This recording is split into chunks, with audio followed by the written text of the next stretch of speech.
Today on the No Sitting on the Sideline Dad podcast, episode number 12. What is the one thing we always seem to be in search of? We're always trying to find some kind of balance. That's what we talk about next with my guest on the No Sitting on the Sideline Dad podcast.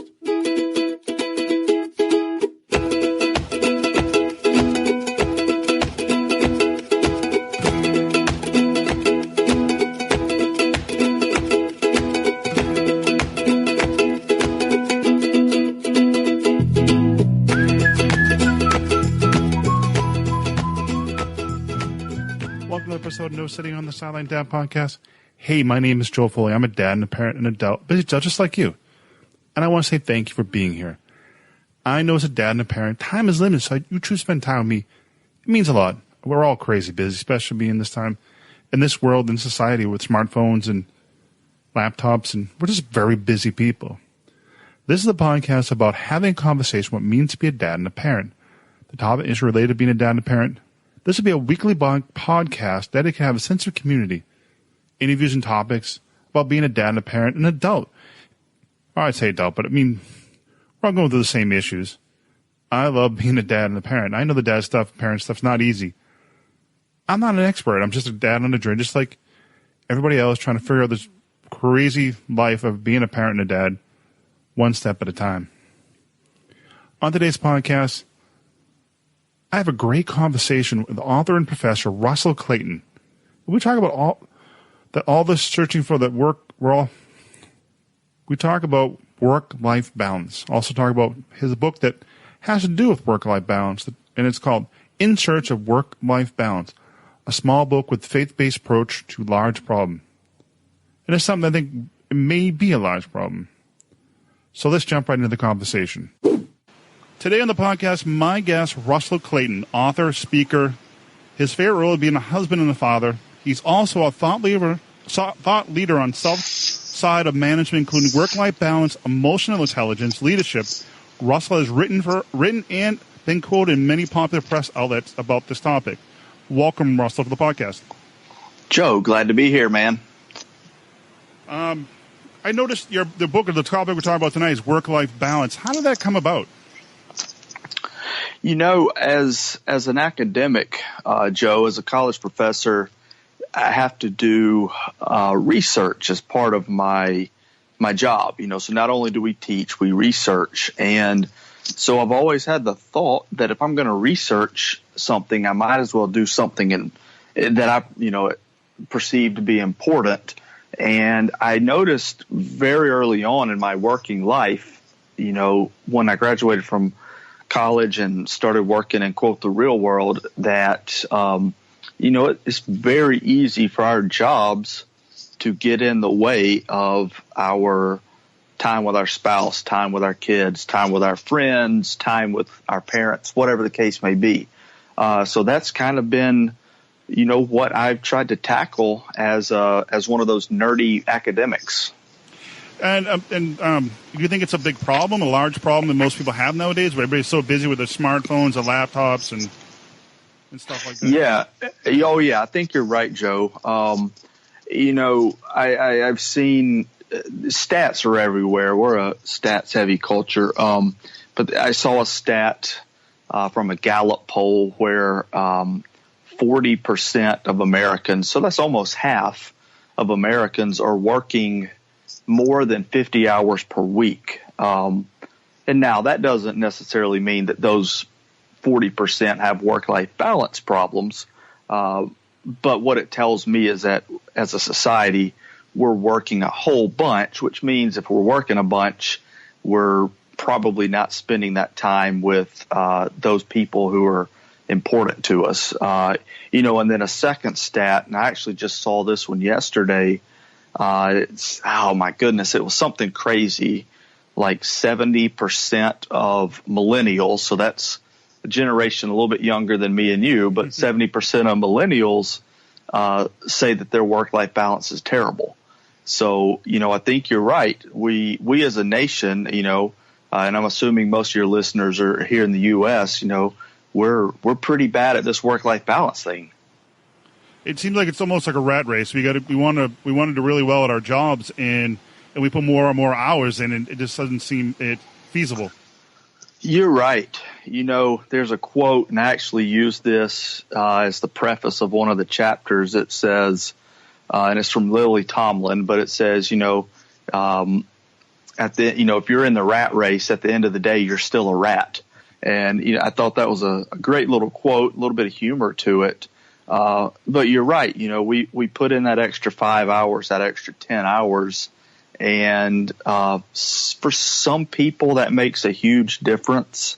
For others, it's so incremental that maybe it's not even worth putting in those extra hours every day. And also there are studies that show that working, say 55 hours, you're no more productive doing that than if you would have just worked 50 hours. Is it more the focus and the regular amount of time you have? And if we have 50 hours, we're going to make it work 50 hours. So that is something like you're saying, or? Well, yeah, and kind of what it points to is that, at the end of the day, man, we're human, and we get tired, we get fatigued, and I know that when I get tired, I'm much less efficient than I was when I was more alert. So what it's kind of talking about is, say I hit 50 hours per week, and I'm thinking, well, I gotta go more. Chances are I'm not going to get much done in those extra hours because I'm, to kind of use a metaphor, there's no gas left in the tank. True. You need some kind of break or some kind of rest. You got it. And also I noticed the book was based on faith-based. I know you're a Christian, and how does that fit into work-life balance? Yeah, you're absolutely right. The book has a faith-based approach from the Christian perspective, from the Bible. What I came to realize in my faith and in the churches that I've been a part of since being an adult and moving around the country, that this is just as much a problem in the church, and one of the core values, I would say, of most religions, including Christianity, is, putting family as a priority. And I noticed that a lot of people, especially men, me and you, the men, a lot of guys aren't putting their family as a priority. And that was in the church and out of the church. And so I thought I would try to tackle the issue from sort of inside of the faith. It's an interesting way of doing it, and an interesting perspective using faith. We're talking about work-life balance, and also you talked something about emotional intelligence. I'm just curious about that because is that different than IQ, emotional intelligence? Yeah, you got it. So IQ, that's how smart we are. Emotional intelligence, we sometimes call it EQ, emotional quotient. And it's, there's a gentleman I know here in Tampa that's heavy into heavy into emotional intelligence. His name's Hank Clemens. And I love the way he puts emotional intelligence. And he says it's just being smart about our emotions. And so you're definitely right that IQ and EQ are two different things. And what the research out there tells us is that in a lot of jobs, our emotional intelligence is actually a better predictor of things such as how much money we're going to make compared to how smart we are. So if you stop and think about that, it's kind of like, wow, because I don't know everything. I'm certainly not what someone would consider a big-time expert in a lot of different fields. But if I know how to manage my emotions, hey, I've got a leg up there. Yeah, we have a gentleman I work with, very smart man, very, very smart what he does, but you can easily set up he can easily be set off like really like that. So I don't know if that his emotional intelligence compared to his really being smart has something to do with. I'm not sure if that is something equal. No, it sounds like what you're saying there is pretty much spot on when it comes to emotional intelligence. if we're easily set off, or if it's easy for people to push our buttons, that's probably a sign, for this gentleman you're talking about, that his emotional intelligence is probably fairly low. And although he may be very smart, he may be someone that's tough to deal with, in the workplace. One thing I just want to change gears a little bit, I guess, and talk about Sure. a little about you. I mean, we got right into the topic tonight. I was hoping to get a little more about you. What is it like to be a college professor? What is a daily life of being a college professor? That's a fairly loaded question. It depends on where you teach, and so it's kind of like saying, what's it like being a car salesman at the Mercedes dealership versus what's it like to be a car salesman at a used car lot. Colleges are all different shapes and sizes, and I'm lucky to be at a good school, a good university, where we're treated fairly, we're respected, and for the most part, being a faculty member offers a fair amount of flexibility in terms of when you come and go. And that's something that's helped my work-life balance immensely, and it's something that it was very purposeful for me to get into this career path, because before I was a professor, I was in what I'd categorize as sort of like a sales role. I was traveling a fair amount before I got married, in and out of Dallas and Houston and big cities like that. And so I decided, hey, I want that flexibility. That's where the path took me to being a professor. So, average day, some days you teach, some days you don't. There are a bunch of meetings. You can go to a lot of meetings like most workplaces have. We do, there's times where I shut the door and I do writing, kind of this nerdy research that we kind of opened up with. So it's sort of a hodgepodge, but it's a fun job because you get paid to interact with students, and you get paid to read books and articles. So, I think it's a lot of fun. I read in your bio that you had 2 daughters. Is that correct? I do. I've got one that's 4.5 and one that's about 15 months old. Oh, wow. What the age difference. My son's 3.5. So your daughter, your oldest, is a little bit ahead of me, my son. And must be it's a great time. This age is great because they're learning so much. I don't know how your perspective of it. Oh yeah, they the 4.5-year-old, she's just soaking it all in, and it's amazing sometimes. You think, well, gosh, that's just a little child, and then she says something, and you're like, wow, where did that come from? And as you're probably aware, one of the big films out right now for kids is Moana, the Disney film. Mm-hmm. And so my wife and I took the 4.5-year-old to see that during Thanksgiving, and then my parents and sister took her to see it during Christmas.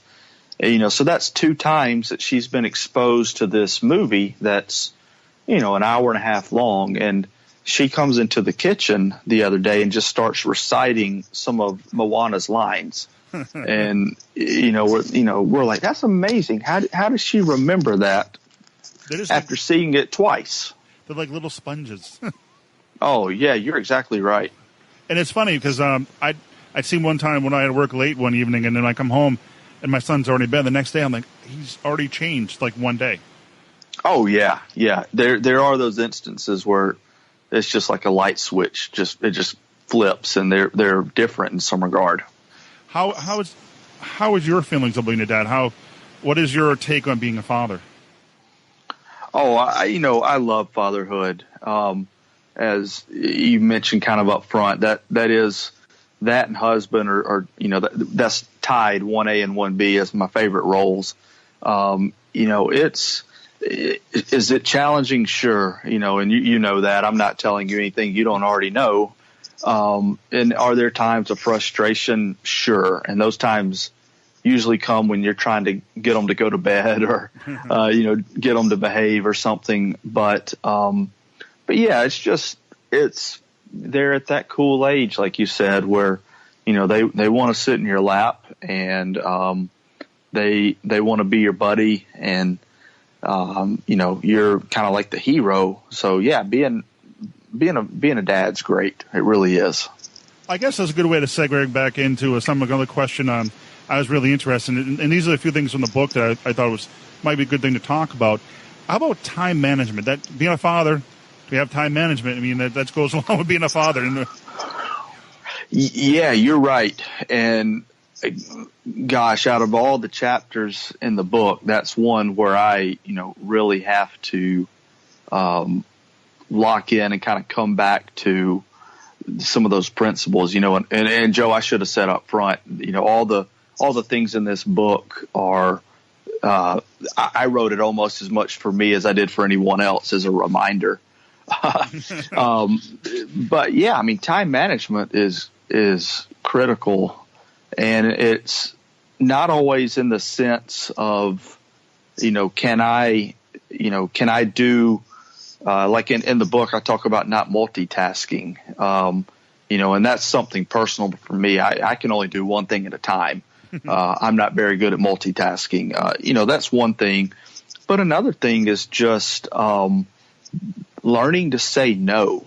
And a lot of times that comes in a work context or even in like a volunteer context in the community of, just saying no, because, we're bombarded with people asking for our help and our assistance on projects or things like that. And, for the most part, I'm sure you and I both, we say yes to a lot of things. There are a lot of yeses and we help.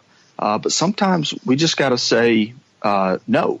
In fact, I was sitting at my desk today thinking about something I said no to earlier from a textbook company. And I remember because I was kind of thinking about you and I, talking tonight. And I just thought to myself, my goodness, I'm glad I said no to that because while it may have been fun, while it may have, put a couple extra dollars in my pocket, it would have just frazzled me. So yeah, time management is huge. Oh, then thank you. Thank you for coming on. Thank you for choosing to come on tonight. That's all. Thank you very much. Oh man, I'm excited. Yeah. And another thing, and I thought it was a cool little, I don't know what we call those letters that represent a set of things or words. I don't know what we call them. It was QIK, and QIK. I'm sorry, and it's quantifiable, implementable. No, what does that mean for goals? I was really interested in that. Yeah. So, kind of the gist of that is making sure that when we decide to do something, that we really know what it is we're trying to do. Because it's real easy to just, say you read the book and say, oh, that was nice. I want to have better work-life balance. But, what does that really mean? So, with the Q being, quantifiable, basically, can I measure it? And so instead of saying I want to have good work-life balance, maybe it's I want to spend one night every week with my child, so that's, you can measure that, what is good? Gosh, who knows what good is, but what is 1 hour? Hey, we know that's 60 minutes. So, we want it to be quantifiable. If my goal is to spend 1 hour every night reading with my daughter or my son, or spend 1 hour with my wife or, whatnot, that's quantifiable. And so making sure that it's, measurable like that. The implementable part is this idea of, can it even be done? Can I even do that? And then the known, the K, the known is this idea of, just accountability. telling someone about it, and you don't have to, you don't have to announce it on your podcast, or you don't have to take out an ad in the paper to make it known. But, telling someone close to you, a handful of people close to you, to keep that accountability.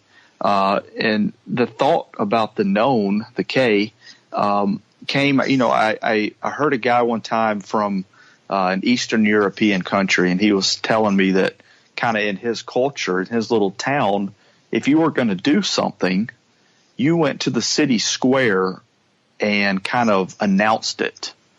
And I thought that was kind of a neat picture, So I'm not saying that I need to go into Tampa and announce it, and you don't need to tell all of New Hampshire. But the idea of telling somebody, "Hey, I've got this goal to spend 1 hour with my child each night," So that's sort of where the QIK or quick comes from. It's important. I mean, it's also nice to have people who hold you accountable, because honestly, sometimes I'm like, I want to record this podcast. I'll do it tomorrow night. And if someone to call me, "Hey, you're supposed to record tonight. What are you doing?" Yeah, exactly. Yeah, it is nice to just kind of have that, that someone's going to check up on you. And this is a fun question, I guess. And how do you find balance? What does Russell Clayton do for fun? It's changed over the seasons of life. And back before we had children, we were talking before we started recording. I like to go for long runs back then. And that was just something to help me clear my head. It was beneficial for me. It kind of helped de-stress me. Now that I've got two little ones, I'm not going for 20-mile runs. I'm doing good to get a 20-minute run in. But now with this season of life, one of the things that we do, being so close to Disney down here in Tampa, that's kind of what we do. We've become big Disney fans, and that's where we spend a lot of quality family time, is go over to the Magic Kingdom for 3 or 4 hours, hang out as a family, watch the girls' faces light up. That's one of the big things that we do in terms of kind of making sure that we have life and it's not all work. I had a quick question. Since you live down there and you go to Disney a lot, are you looking forward to the Avatar land when it opens up in the Wild Kingdom or in Disney? Yeah, that should be pretty cool. I'll have to, honestly, it's been so long. Mm-hmm. I'm going to have to refresh my memory on the movie. But yeah, that's going to be pretty cool. I think that's going to draw a lot of people in. So actually, it won't be cool for me if there's more people coming. Makes it busier. But yeah, they've got a lot of changes coming. A lot of Star Wars stuff too. Are you a big Star Wars fan? Joe, you might kick me off your podcast. I am not a huge Star Wars guy.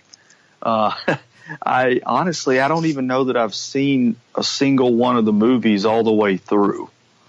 Wow. I know that's disappointing. What year were you born? I was born in 1978, so I'm well within the range of having should have having seen them. And I just never. I'm more of a comedy and sports guy. Oh, sports. So I never got on board with Star Wars. Well, what do you follow your Tampa football team? Yeah. I followed them somewhat. I followed the Lightning, the hockey team. Mm-hmm. That's kind of a big deal down here, which is kind of ironic that it's 80 degrees outside and hockey's a big sport. But yeah, so I follow the Lightning maybe a little more than I do the Buccaneers. And then we love the Rays, the baseball team. So you must, when the Red Sox come down, they play them all the time.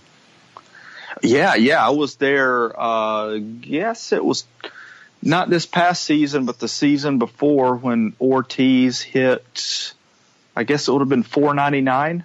Oh, wow. And then he hit 500 the next night, and I missed it. I wasn't there. But yeah, and we had actually my buddy and I bought the cheap seats for like $20 in the upper deck, and had managed to sneak down to we were sitting right behind the Red Sox dugout. Well, and down in the Rays stadium, there's not a lot of, do they usually sell out, or they have a lot of empty seats? Oh, there's a ton of empty seats. Ton. In fact, the only time that it even gets close to being full is when the Red Sox come, and when the Yankees come, because we have a lot of transplants from up north that retire down here. So yeah, when the Sox come and when the Yankees come, and then actually the Mets came this year. It's kind of not normal for the Mets to come down, but they had a series this year and it was full. But other than that, yep, it's we're struggling to get fannies in the seats at the Rays games. Well, yeah, as you probably know that the AFC Championship is this weekend for the New England Patriots against the Pittsburgh Steelers. Yes. I'm guessing the Patriots are your team, huh? Absolutely. I went to the AFC Championship game against the Indianapolis Colts. Supposedly that was the Deflate Gate game, and I'm like, how can you have a Deflate Gate? They ran the ball the first half, and he passed with the regular inflated balls, and he threw all over the place. So it's a bunch of crap. Sorry. Conspiracy. Definitely a conspiracy.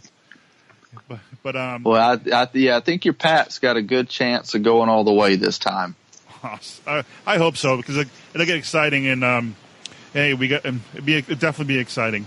Well, I guess I don't know how much time you have left, but I don't know. Wrapping up, I don't know if you want to give any closing thoughts about work-life balance, emotional intelligence, something you want to wrap like closing thoughts about it, and where they can find you. Sure. I think one of the more important or maybe impactful chapters in the book is simply titled Career Management. And in that chapter, I try to talk a little bit about, are there things we can do with our career to help us have better work-life balance? And some of those things are pretty small. And some of those things could actually be sort of big. For example, something that's sort of small is I have a friend, and I talk about his story in the book, and his name's Philip. And Philip's a huge football fan, and so he was coaching high school football. And, so that accomplished two things. It gave him it was about a $5,000 stipend, on top of his teaching. And then also he got to be involved with football. But one thing Philip told me, he said, man, during football season, so you're looking August to December for high school football. He said, I didn't get to put my daughter to bed a single night during the season because I was always up at the complex, practice, training, all that stuff for the kids. And so he made the decision to kind of shift away from being a football coach and just teaching.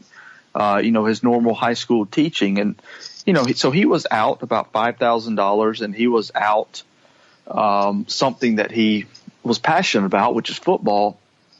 But he said the trade-off was, he got to see his daughter every night. He got to read to her.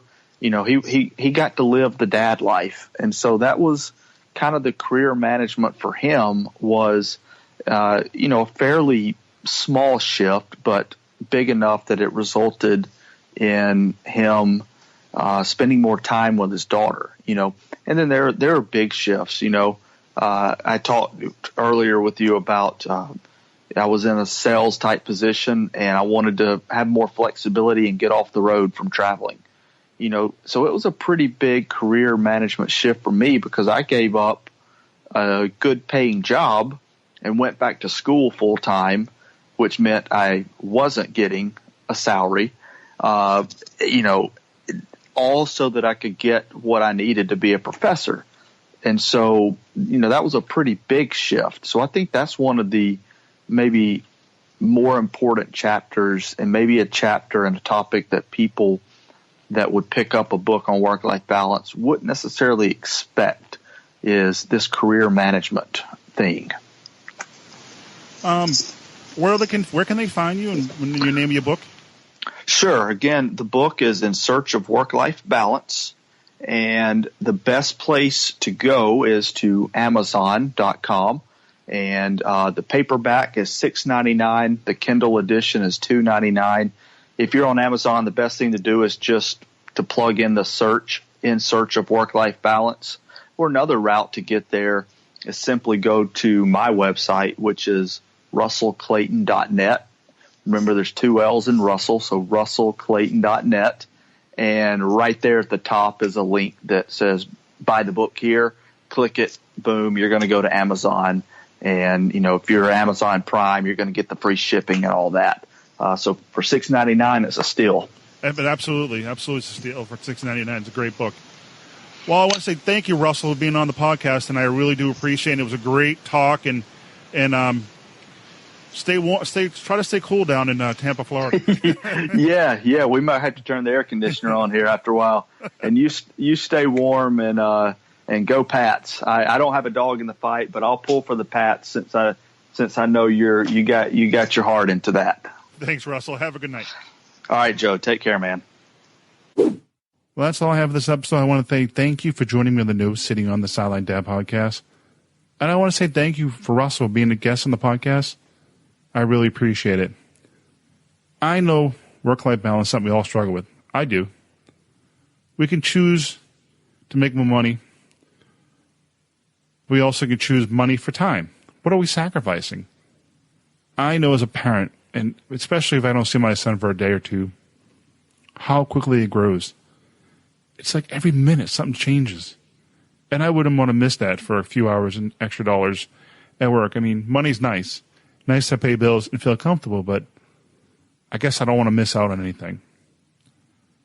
You can find all the show notes over at nosittingonthesideline.com. You can find all the links for Russell's book, Russell's website, and all information on Russell over there. Also, please leave a comment about the podcast. All comments help improve the podcast. Positive, negative, constructive. I prefer constructive. I can improve it. Also, I can be reached at joe@nosittingonthesideline.com. And I'm very active on Twitter, @NOSDadPodcast. Thank you for your time. Until next time, have fun. Get involved with your children.